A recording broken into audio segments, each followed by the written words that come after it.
ತಗೋಶ 10,000 ಬಾಕಿ ಆಗೈತೆ ಅಂತ ಅಂದಲ್ಲ, ಅದಕ್ಕೆ ಕೊಟ್ಟೋಗೋಣ ಅಂತ ಬಂದೆ. ತಗೋ ದುಡ್ಡ. ಆವಾಗಲೇ ಆಗಿತ್ತು, ನಾನು ರೀತಿನಿಗೆ ಫೋನ್ ಮಾಡಿದೆ, ಕಳಿಸ್ತೀನಿ ಅಂತ ಹೇಳಿದ್ಲು. ಎಲ್ಲ ರೇಷನ್ ಎಲ್ಲ ಕಟ್ಟಿಟ್ಟಿದ್ದೀನಿ. ಯಾಕೆ ಅವನು ಕಳಿಸ್ತಿದ್ದೆ, ಇವತ್ತು ನೀನೇ ಬಂದಿದ್ಯಾ? ರೀತಾ ಹೇಳಿದ್ಲು, ಹೋಗಿ ನೀನೇ ಕೊಟ್ಬಾ ಬಂಟಿ ಅಂತ ಹೇಳಿ, ಅದಕ್ಕೆ ಕೊಟ್ಟೋಗೋಣ ಅಂತ ಹೇಳಿ ಬಂದೆ. ಯಾಕಂದರೆ ಅವ್ರವ್ರು ಜಗಳ ಮಾಡ್ಕೊಂಡಿರೋದಕ್ಕೆ ನಮಗೆ ಯಾಕೆ ದ್ವೇಷ? ನಾವೇನೋ ಜಗಳ ಮಾಡ್ಕೊಂಡಿದ್ಯಾ? ಅದಕ್ಕೆ ನಾವೇನು ಜಗಳ ಮಾಡ್ಕೊಂಡಿಲ್ಲ, ಏನಿಲ್ಲ, ನಾವೆಲ್ಲ ಚೆನ್ನಾಗಿರ್ಬೇಕು, ಹೋಗಿ ಕೊಟ್ಬಾ ಅಂತ ಹೇಳಿದ್ಲು. ಅಷ್ಟೇ ಅಪ್ಪ, ನಾವು ಚೆನ್ನಾಗಿದ್ರೆ ಯಾವುದೂ ಇರಲ್ಲ. ನಾವು ಚೆನ್ನಾಗಿತ್ಕೊಂಡು ಹೋಗ್ಬೇಕಷ್ಟೇ. ನಮ್ಮಪ್ಪ ಇನ್ನೂ ನಿಮ್ಮಪ್ಪ ಜಗಳ ಮಾಡ್ಕೊಂಡಿರೋದಕ್ಕೆ ಏನು ಮಾಡೋಕ್ಕಾಗುತ್ತಪ್ಪ? ಅವ್ರದ್ದು ಏನೇನು ಇರ್ತತ್ತ?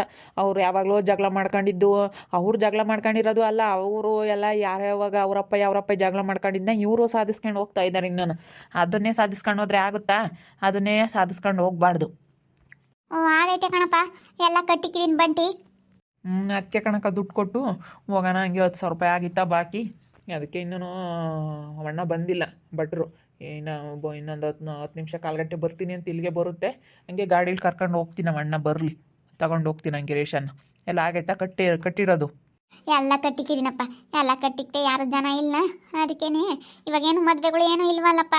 ಮದುವೆ ಆಷಾಢಲ್ಲ, ಮದುವೆ ಅದು ಇದು ಎಲ್ಲ ಇದ್ದಿದ್ರೆ ಸಖತ್ತು ರಶ್ ಆಗಿಬಿಡೋದು. ಮದುವೆಗಳಿಗೆ ಐಟಮ್ ಕಟ್ಟಿಸ್ಕೊಳ್ಳೋರು, ದೊಡ್ಡ ದೊಡ್ಡ ಫಂಕ್ಷನ್ಗಳಿಗೆಲ್ಲ ಐಟಮ್ ಕಟ್ಟಿಸ್ಕೊಳ್ಳೋರು, ಜಾಸ್ತಿ ಜನ ಇರೋರು. ಇವಾಗ ಒಂದು ಸ್ವಲ್ಪ ಆಷಾಢದಾಗ ಕಡಿಮೆ ವ್ಯಾಪಾರ, ಯಾಕಂದರೆ ಜಾಸ್ತಿ ಜನ ಬರಲ್ವಲ್ಲ, ಅದಕ್ಕೆ. ಹೇಳಕ್ಕ, ಆಷಾಢದಾಗೆ ಕಡಿಮೆನೇ ಜನ, ಯಾಕಂದ್ರೆ ಮದುವೆಗಳು ಏನು ಫಂಕ್ಷನ್ಗಳು ಮಾಡಲ್ವಲ್ಲ, ಅದಕ್ಕೆ. ಅಲ್ಲ, ಬಂದು ತಾಣೋದ್ರ ಆತ, ಪರ್ಷ ಏನು ಅಂಬಲ್ಲ. ನೀನು ಬರ್ದಂಗೆ ಅವಣ್ಣ ಹಿಂಗೆ ಕಳಿಸಿ ಅದೇ ಸುಮ್ಮನೆ ಆಗ್ತೀಯ? ಅದೇ ಇಪ್ಪಟ್ಟು ಬರ್ತೀನಿ ಹೇಳಕ್ಕ, ಇಪ್ಪಟ್ಟು ಬಂದು ನಾನೇ ತಗೊಂಡು ಹೋಗ್ತೀನಿ.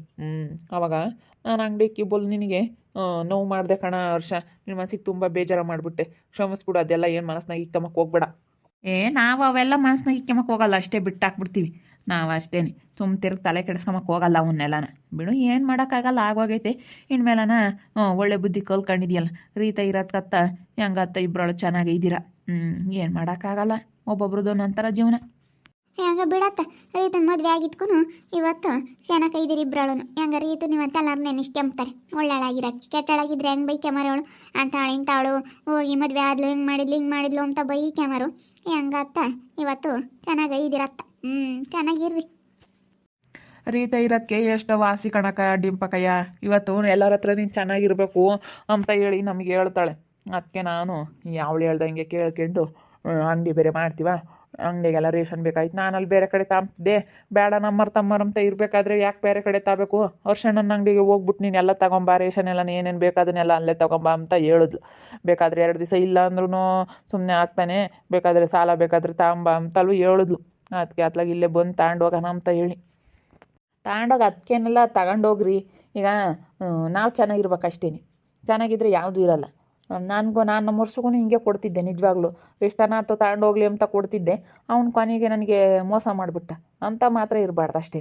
ಈಗ ಅಂಥವೆಲ್ಲ ಇಲ್ಲ ಅಂದರೆ ಯಾರು ಬೇಕಾದ್ರೆ, ಯಾರು ನಂಬಿ ಬೇಕಾದ್ರೆ ಎಷ್ಟು ದುಡ್ಡು ಕೊಟ್ಟು ಎಷ್ಟು ಸಾಲ ಕೊಡೋಕ್ಕೂ ಬೇಕಾದರೆ ಅವ್ರೇನು ಹೆದರ್ಕೊಂಬಲ್ಲ, ಏನೋ ಅನ್ಕೊಂಬೋದು ಇಲ್ಲ ಅಂಬೋದು ಇಲ್ಲ. ನಂಬಿಕೆ ಇರಬೇಕಷ್ಟೇ, ನಂಬಿಕೆ ಉಳಿಸ್ಕೊಂಬದು ಮುಖ್ಯ ಮನುಷ್ಯನಿಗೆ. ಬಂಟಿ ಬಂದುಬಿಟ್ಟವ್ನು ಇವತ್ತು ವರ್ಷನ ಅಂಗಡಿ ತಾಕಿ ರೇಷನ್ ತಗೊಂಡೋಗಕ್ಕೆ. ಇಸ್ತೀನಿ ಅವ್ರು ಯಾರನ್ನ ಕಳಿಸಿ ಸುಮ್ಮನೆ ಆಗ್ತಿದ್ದೆ. ಅವನು ನಮ್ಮ ಅಪ್ಪ ಮಾತಾಡ್ಸಲ್ಲ, ಹೆಂಗೆ ಮಾತಾಡ್ಸೋಣ ಹೋಗಿ, ನಾವು ಅವರು ಮಾತಾಡ್ಸಲ್ಲ, ಸೇನೆ ದಿನದಿಂದ ಮಾತು ಬಿಟ್ಟಿದ್ದೀವಿ ಅಂತ ಹೇಳಿ ಬರ್ತಾ ಇರಲಿಲ್ಲ. ಅದಕ್ಕೇ ರೀತಾ ಹೇಳಿದ್ಲಂತೆ, ಇವಾಗ ನಿಮ್ಮಪ್ಪ ಇನ್ನೂ ಅವರಪ್ಪ ಗುದ್ದಾಡಿರೋದಕ್ಕೆ ನೀವು ಯಾಕೆ ಇದು ಮಾಡ್ಕೊಂಬ್ತೀರಾ? ಅವನ್ನೆಲ್ಲ ಏನು ಮನಸ್ನಾಗ ಇಕ್ಕೆಮ್ಮಕ್ಕೆ ಹೋಗ್ಬೇಡ್ರಿ. ಎಷ್ಟು ದ್ವೇಷ ಸಾಧಿಸಿದ್ರು ದ್ವೇಷ ಸಾಧಿಸಂಗೆ ಆಗುತ್ತೆ. ಅವೆಲ್ಲ ಮನಸ್ನಾಗ ಇಕ್ಕೆಮ್ಮಕ್ಕೆ ಹೋಗ್ಬೇಡ್ರಿ. ಏನೇ ಇದ್ರೂ ಅವನ ಮನಸ್ಸಿಂದ ತೆಗ್ದಾಕಿ ಸುಮ್ಮನೆ ಚೆನ್ನಾಗಿ ಉಂಡೋಗೋದು ಕಲೀರಿ ನೀವು ಅವರು ಅಂತ ಹೇಳಿ ಹೇಳಿದ್ಲಂತೆ ರೀತಾ. ಅದಕ್ಕೇ ಚೆನ್ನಾಗಿರಕ್ಕಂತ ಹೇಳಿ ಮಾತಾಡ್ಸ್ಕೊಂಡು ಬಂದಿದ್ದಾನೆ ಬಂಟಿ. ನಾನೇನು ಮಾತಾಡಿಸ್ತಿದ್ದೆ, ನಾನೇನೇನು ಹಂಗಲ್ಲ. ಆದರೂ ಇವನು ಮಾತಾಡಿಸ್ಲಿಲ್ಲ, ಸಡನ್ನಾಗಿ ಏನಾನ ಒಂದು ಅಂದ್ಬಿಡ್ತಾನೆ ಅಂತ ಹೇಳಿ ಸುಮ್ಮನೆ ಆಗ್ತಿದ್ದೆ ಅಷ್ಟೇ. ನಮ್ಮ ರೀತಾಗೆ ಪ್ರಕಾಶ ಒಳ್ಳೆ ಬುದ್ಧಿ ಬಂದೈತೆ. ನಮ್ಮ ರೀತಾ ಹೇಳವಳೆ ಬುದ್ಧಿವಾದನ, ಚೆನ್ನಾಗಿರಬೇಕು ಎಲ್ಲರ ಹತ್ರನೂ ಅಂತ ಹೇಳಿ. ಅಷ್ಟೇ, ಅವ್ರು ಹೇಳ್ದಂಗೆ ಚೆನ್ನಾಗಿರೋದು ನೋಡ್ರಪ್ಪ ಬಂಟಿ. 1000 ಇರ್ತಾವೆ, ಅವನೇ ಮನಸ್ಸನ್ನ ಇಕ್ಕೊಂಡ್ರೆ ಆಗಲ್ಲ. ಈಗ ಏನೋ ಒಂದು ನಡೆದಿರುತ್ತೆ, ಅದನ್ನೇ ಮನಸ್ಸನ್ನ ಇಕ್ಕೊಂಡು ವೇಷ ಸಾಧಿಸ್ತಾ ಹೋದ್ರೆ ಸುಮ್ಮನೆ ಸಾಧಿಸ್ತಾನೆ ಆಗಂಗಾಗುತ್ತೆ. ಸುಮ್ಮನಿರಿ, ಯಾಕೆ ತಲೆ ಕೆಡಿಸ್ಕೋಬೇಡ. ಪಾತಣ ಬಂತು. ಯಾಕ ಬಾ ಪಾತಣ ಬಾ. ಮನೆಗೆ ಯಾತೆ ತಗೊಂಬ, ಸಕ್ಕರೆ, ಟೀ ಸೊಪ್ಪು ಮತ್ತು ಶ್ಯಾಂಪು, ಮೈಗಕ್ಕೆ ಸೋಪು, ಬಟ್ಟೆ ಒಗೆಯೋ ಸೋಪು ಇಂಥವೆಲ್ಲ ಇಲ್ಲ ಅಂತ ಹೇಳಿಳು ನಮ್ಮ ಅಯ್ಯಮ್ಮ. ಅದಕ್ಕೆ ತಗೊಂಡೋಗ ನಮ್ತ ಬಂದು. ಬಾ ಪತಣ, ಕೊಡೋಕ್ಕಾಗುತ್ತೆ ಬಾ. ಏನು ಪತ, ಮದುವೆ ಆದಂತೆ? ಮದುವೆ ಆಗ್ಬಿಟ್ಟು ಏನೋ ಮರಯ್ಯ, ಚೆನ್ನಾಗಿದೆಯಾ ಇವಾಗ? ಚೆನ್ನಾಗಿರು. ಕೊಡು 5 ರೂಪಾಯಿ ಕೊಡು, ಕೊಡು 50 ರೂಪಾಯಿ ಕೊಡು ಅಂತಿದ್ದೆ. ಈಗ ಹೆಂಗೆ ಶೇನಕ ಇದೆಯಾ? ಸುಮ್ಕಿರಪ್ಪ, ನೀನು ಅದನ್ನ ಯಾಕೆ ಅಣ್ಗಿಸ್ತೀಯ? ಹಂಗೆ ಅಣ್ಗಿಸ್ಬಾರ್ದು. ಅಲ್ಲ ನಾನು ಅಂಗಡಿಗೆ ಬಂದ್ಬಿಟ್ಟು ಕರ್ಕೊಂಬಂದಿದ್ದೀನಿ. ಹೋಗಿ ದಾರಿ ಹೋಗೋರ್ನೆಲ್ಲ ಕೊಡು 50 ರೂಪಾಯಿ ಕೊಡು, ಬಾ ಬಾ ಬಾ ಬಂಟಿ ಕರಿತಾ ಇದ್ದಾನೆ ಅಂತ ಹೇಳಿ ಕರ್ಕೊಂಬರೋದು ಪಾತಣ್ಣ. ನಗು ಬರ್ತೈತೆ ನನಗೆ ಇವತ್ತು ನೆನೆಸ್ಕೊಂಡ್ರೆ. ಎಲ್ಲ ಹಂಗೆ ಅಂತಾನೆ. ಈಗ ಅಲೆ ಕೇಳೋಕ್ಕೆ ಒಂಥರ ನಾಷ್ಟೆ ಬಂಗ ಬಿದ್ದು ಬಂದೈತಿ ಸೇನಕ್ಕೆ. ನಾನು ನಮ್ಮಯ್ಯಮ್ಮ ಗಾರೆ ಕೆಲ್ಸಕ್ಕೆ ಹೋಗ್ತೀವಿ ಕಣ ಬಡ್ಡಿ. ಗಾರೆ ಕೆಲ್ಸಕ್ಕೆ ಹೋಗಿ ಹೆಂಗೆ ಸೇನಕ್ಕೆ ದುಡ್ಡು ಕಂಬ್ತೀವಿ. ಸೇಂತ ಕೈ ನುಲ್ಲಸ್ ಮಕ್ಕಯ್ಯ ಗಾರೆ ಕೆಲ್ಸಕ್ಕೆ ಸೇರಿಸೇವ್ರಿ. ಮತ್ತೆ ಬಂಟಿ ಕರ್ಕೊಂಬಂದಾಗ ಇಲ್ಲೂ ದವಾಂತರ ಮಾಡಿಬಿಟ್ಟಿದ್ದ. ನೆನೆಸ್ಕೊಂಡ್ರೆ ನಗು ಬರುತ್ತೆ. ನಾನು ಇನ್ನುವರೆಗೂ ನೆನೆಸ್ಕೊಂಡು ಒಬ್ಬನೇ ಇದ್ದಾಗ ನೆನೆಸ್ಕೊಂಡು ನಗ್ತೀನಿ ಪ್ರಕಾಶ. ನಿಜವಾಗ್ಲೂ ನಾನು ಕರ್ಕೊಂಬಂದಿದ್ದೀನಿ. ಅದು ಯಾವುದೋ ಹುಡುಗಿ ಪಾಪ, ಒಳ್ಳೆ ಸ್ಟ್ಯಾಂಡರ್ಡ್ ಹುಡುಗಿ. ಬಾ ಬಾ ಬಂಟಿ ಕರಿತಾ ಇದ್ದಾನೆ, ಬಾ 50 ರೂಪಾಯಿ ಕೊಡ್ತಾನೆ, ಬಾ 50 ರೂಪಾಯಿ ಕೊಡ್ತಾನೆ, ಬಾ ಬಾ ಬಾ ಬಂಟಿ ಕರಿತಾನೆ ಬಾ ಅಂತ ಹೇಳಿ ಕರ್ಕೊಂಬಂದು ಬೇಡ. ಅಯ್ಯಪ್ಪ ನನಗಂತೂ ಅದು ನೆನೆಸ್ಕೊಬಿಟ್ರೆ ನಗು ಬಂದೈತೆ ಪಾತಣ್ಣನ. ಹೆಂಗ ಚೆನ್ನಾಗೈತೆ ಬಿಡತ್ತ ಇವಾಗ. ಅವಾಗ ಅಂಗಡಿಗೆ ತಗಿಂತ ಅವಂತರ ಮಾಡಿತ್ತು ಪಾತಣ್ಣ. ಮತ್ತು ಪಾಪ ಅಣ್ಣಗೆ ಗೊತ್ತಾಗ್ತಿರ್ಲಿಲ್ಲ ಏನಿಲ್ಲ. ಕರ್ಕೊಂಬಂದು ನೀನು ಯಾತು ಸರಿಯಾಗಿ ಹೇಳಲಿಲ್ಲ ಏನಿಲ್ಲ. ಅದಕ್ಕೆ ಹೆಂಗೆ ಮಾಡಿತ್ತು. ಒಂದು 2 ದಿವಸ ನಕ್ಕು ಸಾಕಾತು ಪಾತಣ್ಣನ ನೋಡಿ. ಹೆಂಗ ಬಿಡತ್ತ ನೀವು ನಕ್ಕಿದ್ರಲ್ಲ ಪ್ರಕಾಶ.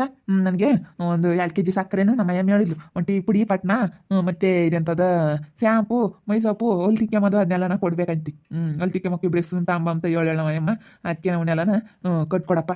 ಬಾರ್ ಪತ್ತಣ್ಣ, ಹೊಸ್ತ ಮದುವೆ ಆಗಿದೆಯಾ, ಇದೊಂದು ಸತಿ ಏನು ರೇಷನ್ ಇನ್ನು ಕೊಡಲೇಬೇಡ, ನಾನೆಲ್ಲ ಕೊಡ್ತೀನಿ ಬಾ. ಏನು ಅನ್ಬೇಕು ಮನೆಗೆ ಎಲ್ಲ ಮೈ ಸೋಪು, ಬಟ್ಟೆ ಸೋಪು, ಶಾಂಪು, ಸೋಪು ಎಲ್ಲ ಪ್ರತಿಯೊಂದು ಕೊಟ್ಕೊಡ್ತೀನಿ ಬಾ. ಹಂಗೆ ತಾಂಡೋಗು. ಇದೊಂದು ಸತಿ ಮದುವೆ ಆಗಿದೆಯಾ ಫಸ್ಟ್ನೇ ಸತಿ. ನಿಮ್ಗೇನು ಉಡುಗೊರೆ ಕೊಟ್ಟಿಲ್ಲ ನಾವು. ಮದುವೆ ಬರೋಕ್ಕೂ ಆಗಲಿಲ್ಲ. ಅವತ್ತು ಅತ್ತೆ ಕರೀತು, ಬರೋಕ್ಕೂ ಆಗಲಿಲ್ಲ. ಬಾ ಫಸ್ಟ್ನೇ ಉಡುಗೊರೆ. ಏನು ಬೇಡಪ್ಪ ನೀನು ಪಾಪ ಅಂಗಡಿ ಇಕ್ಕೊಂಡಿರೋ ಪುಕ್ಸಟ್ಟೆ ಕೊಟ್ಟರೆ ಆಗುತ್ತೆ. ಏನು ಬೇಡ.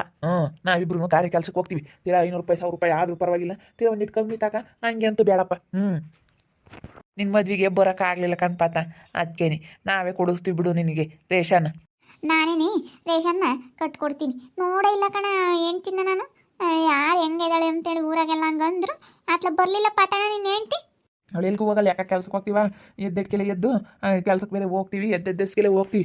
ಅಣ್ಣಯ್ಯ ಎದ್ದೆಸ್ಕೆಲೆ ಹೋದ್ರೆ 6 ಗಂಟೆಗೆ ಓಟಿ ಹಾಕೊಡುತ್ತೆ. ಅದಕ್ಕೇನೆ 10 ಗಂಟೆಯಿಂದನ ತಿರ್ಗಿ 5:30 ತನಕ ಡ್ಯೂಟಿ. ಬೆಳಗ್ಗೆ ಎದ್ದೆಸ್ಕೆಲೆ ಮಾಡಿದ್ದು ಓಟಿ ಅಂತೇಳಿ. ಇಲ್ಲ ಕೆಲಸ ಅರ್ಜೆಂಟು, ಮನೆಗಳು ಜಾಸ್ತಿ ಹೋಗ್ಕೊಂಡಿರುತ್ತಲ್ಲ, ಅದಕ್ಕೆ ಓಟಿ ಹಾಕ್ಕೊಡುತ್ತೆ ಅಂತೇಳಿ ಹೋಗ್ತೀವಿ. ಕೆಲಸ ಜಾಸ್ತಿ ಅಣ್ಣಯ್ಯ, ನಾವು ಜಾಸ್ತಿ ಮೆಟೀರಿಯಲ್ಸ್ ಕಾಂಟ್ರಾಕ್ಟ್ಗಳು ತಾಣೈತಾ. ಅದಕ್ಕೇನೆ ಹೋಗ್ತೀವಿ ಎಲ್ಲ ಮನೆಗಳು ಕಟ್ಟಕ್ಕೆಲ್ಲನ ಇಲ್ಗನ ಹೊತ್ತು ಹೋಗ್ತೀವಿ ಸುಮ್ಮನೆ. ಅಬ್ಬಪ್ಪ ತಾನೇ ನೀನು ಮನೆ ಕಟ್ಟೋದೆಲ್ಲ ಕಲ್ಕೊಂಡಿದ್ದೀಯೇನು? ಇನ್ನು ಇಲ್ಲವು. ಇನ್ನು ಸಿಮೆಂಟ್ ಕಳ್ಸ್ಕೊಡಕ್ಕೆ ಹೋಗ್ತೀನಿ ಕಣಪ್ಪ ಬಂಟಿ. ಇನ್ನು ಕಟ್ಟಕ್ಕೆ ಬರೋಲ್ಲ ಏನಿಲ್ಲ. ಅಂದಿನ ಮೈಯಮ್ಮ ಹೇಳ್ತಾಳೆ ನೋಡಿ ಕಲ್ಕೊಂಬಂತೆ 1-2 ದಿನ ನೋಡ್ಕ್ಯಾ ಅಂತ ಹೇಳ್ತಾಳೆ. ಎಲ್ಲ ಗಾರೆ ಕೆಲಸ ಎಲ್ಲ ಕಲ್ತ್ಕೊಂಡು ಆಮೇಲೆ ನೀನು ಬೇಕಾದರೆ ಏನಾನ ಮನೆಗಳೆಲ್ಲನ ಕಟ್ಟೋದಕ್ಕೆ ಹೋಗ್ಬೋದು. ಬೇಲ್ದಾರ್ಗಳಿಗೆಲ್ಲನ ಚೆನ್ನಾಗಿ ವ್ಯಾಲ್ಯೂ ಐತಿ ಇವಾಗ ಮನೆಗಳು ಕಟ್ಟಿಸ್ತಿರ್ತಾರಲ್ಲ. ಹೆಂಗತ್ತ ನೀನು ಕಟ್ಟೋದು ಕಲ್ಕೊಂಡ್ರೆ ವಾಸಿ ಆಗುತ್ತತ್ತ. ಹೆಂಗ ಬಿಡತ್ತ ಇವಾಗ ಯಾವುದೋ ಒಂದು ಕೆಲಸ ಮಾಡ್ಕೊಂಡು ಚೆನ್ನಾಗಿದ್ರಲ್ಲ. ನಾನು ಪಾತಣ್ಣಂದಿನ ಎಲ್ಲಿ ಮದುವೆ ಅಂದ್ಕೊಂಡಿದ್ದೆ. ಹೆಂಗತ್ತ ಮದುವೆ ಆತತ್ತ. ಹೋಗ್ತೀನಿ ತಡಿ, ಸಾಯಂಕಾಲಕ್ಕೆ ಹೋಗಿ ನೋಡ್ಕೊಂಬರ್ತೀನಿ. ಹೆಂಗೈತೆ ಅಂತ ಹೇಳಿ ನಾನು ನೋಡಿಲ್ಲ. ನಾನು ಹೋಗೋಣ ಅನ್ಕೊಂತಿದ್ದೆ, ಹೋಗಲೇ ಇಲ್ಲ. ನಾನು ಹೋಗಿ ಒಂದು ಜೊತೆ ಬಟ್ಟೆ ತಗೊಂಡು ಕೊಟ್ಟು, ಒಂದು ಸೀರೆ ತಗೊಂಡು ಕೊಟ್ಟು ಬರೋಣ ಅಂತ ಅಂದ್ಕೊಂಡೆ. ಹೋಗೋಕ್ಕೇ ಆಗಲಿಲ್ಲ. ಹರ್ಷನ ಅಂಗಡಿಗೆ ಬಂದು ಇವತ್ತು ನಾನು ರೇಷನ್ ಎಲ್ಲ ತಗೊಂಡೋಗಿ ಬಂದಿದ್ದೀನಿ. ಯಾವತ್ತು ಬಂದಿರಲಿಲ್ಲ. ನಾವು ಇವರು ಮಾತಾಡಿ ಭಾಳ ದಿನ ಆಗಿತ್ತು. ಅದಕ್ಕೇ ದುಡ್ಡು ಬೇರೆ ಕೊಡಬೇಕಾಗಿತ್ತು. ರೇಷನ್ ಇಲ್ಲೇ ತಗೊಂಡು ಹೋಗ್ತಿದ್ದೆ. ಅದನ್ನು ನಾನು ಬರ್ತಿರ್ಲಿಲ್ಲ. ಇವಾಗ ನಮ್ಮಪ್ಪ ಅವರಪ್ಪ ಜಗಳ ಮಾಡ್ಕೊಂಡ್ರೆ ಯಾಕೆ ನಾವ್ಯಾಕೆ ದೂರ ಇರಬೇಕು ಅಂತ ಚೆನ್ನಾಗಿ ಬಂದಿದ್ದೀನಿ. ಪಾತಣ್ಣಂದೆಲ್ಲ ಇಮೇಜ್ ಮಾಡ್ಕೊಂಡು ನಾನು ಅಂಗಡಿ ಇಕ್ತಾಗ ಬಾ ಬಂಟಿ 50 ರೂಪಾಯಿ ಕೊಡ್ತಾನೆ, ಬಾ ಬಂಟಿ 50 ರೂಪಾಯಿ ಕೊಡ್ತಾನೆ, ಬಾ ಬಂಟಿ 50 ರೂಪಾಯಿ ಕೊಡ್ತಾನೆ ಅಂತ ಹೇಳಿ ಬಂದಾರನ್ನೆಲ್ಲ ದಾರ್ಯಾಗ ಹೋಗೋರ್ನೆಲ್ಲ ಕರ್ಕೊಬರೋದು. ಅದನ್ನೆಲ್ಲ ನೆನೆಸ್ಕೊಂಡು ನಗ್ತಾ ಇದ್ದೀವಿ. ನಾನು ಇದನ್ನು ನೆನೆಸ್ಕೊಂತಿರ್ತಿದ್ದೆ ಯಾವಾಗ್ಲೂ. ಒಂದು ಹುಡುಗಿನ ಎಲ್ಗೋದ್ರೂ ಬಿಡ್ತಿರ್ಲಿಲ್ಲ. ಬಾ ಬಂಟಿ 50 ರೂಪಾಯಿ ಕೊಡ್ತಾನೆ, ಬಂಟಿ 50 ರೂಪಾಯಿ ಕೊಡ್ತಾನೆ ಅಂತ ಕರ್ಕೊಂಬಂದು ಹುಡುಗಿ ಸರಿಯಾಗಿ ಕಾಪಾಡ್ಕೊಡೋದು. ಹಿಂಗೆಲ್ಲ ಆಗಿತ್ತು ಅವಾಂತರ. ಅದನ್ನೆಲ್ಲ ನೆನೆಸ್ಕೊಂತಾ ಇದ್ದೆ ಹಿಂಗೆ ಆಗ್ತಿತ್ತು ಅಂತ ಹೇಳಿ.